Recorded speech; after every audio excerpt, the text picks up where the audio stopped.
Good afternoon mga boss. Ito yung na-install namin ngayon na QCY Android head unit dito sa Ford Everest 2016 model. Dito pala kami ngayon mga boss sa Lamitan, Basilan. Nag-request si client na magpa-home service. Yan. Ito yung na-install namin na QCY Android head unit. Yan. 4GB and 64 plus 64 yan mga boss yung kanya expects niya. Then pasok tayo sa loob mga boss, tignan natin yung na-install namin na QCY Android head unit.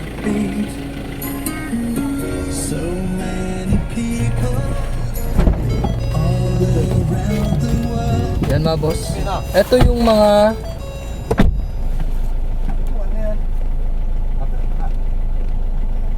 features niya mga boss. Yan, may music, BT music, radio, CarPlay, then maps, YouTube, Chrome, Netflix, Spotify, DSP, equalizer mga boss. Yan yung nagpapaganda ng tunog. Yan, Waze. Dito sa maps mga boss, pwede na kayo mag maps, and then yan mga boss, yung Google Maps niya. And then pwede na din kayo mag YouTube mga boss. May Play Store na din siya mga boss. Pwede kayo mag download ng kahit anong apps. Then try natin yung music niya.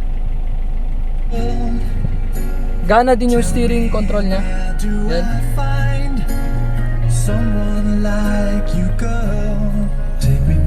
Yan mga boss, may equalizer din yan.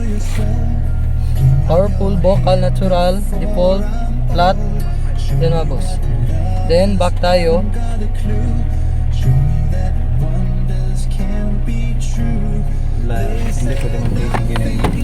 Then mga boss, may kasama siyang USB slot dalawa. Yan, pwede nyo lagyan ng USB. Kung may mga song kayo mga boss, pwede nyo dito i-plug lang, then play lang din.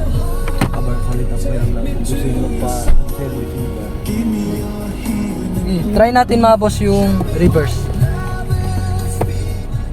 Yan mga boss, yung reverse camera niya. Kung mag-reverse kayo, automatic siya magti-trigger sa reverse camera. Okay. Papark ako boss. Ayun lang mga boss, kung gusto nyo magpa-home service, pwede mga boss, kami magpa-home service. Yan. Ayun lang mga boss, visit our shop sa Andres Auto Accessories, Governor Ramos Street, Santa Maria, Fronting Circle sa Tins. Thank you.